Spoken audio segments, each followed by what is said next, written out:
செந்தமிழில் திருப்புகழ் பாடி நின்றால் மனம் மிஞ்சிடும் இன்பம் விளையுதையா. சிறகிரி வேலவனை காண்கையிலே விழிவோரம் கண்ணீர் பெருகிடுமே. கந்த சஷ்டி கவச்சம் போதுவோர்க்கு கந்தன் கருணை என்றும் துணை வருமே.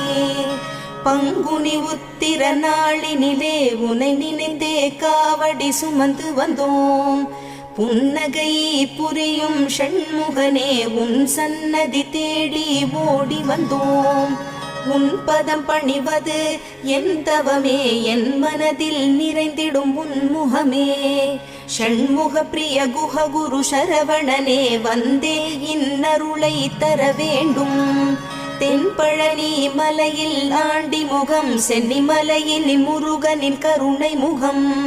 மன ஆறுதல் தந்திடும் ஆறு முகம் தருவா.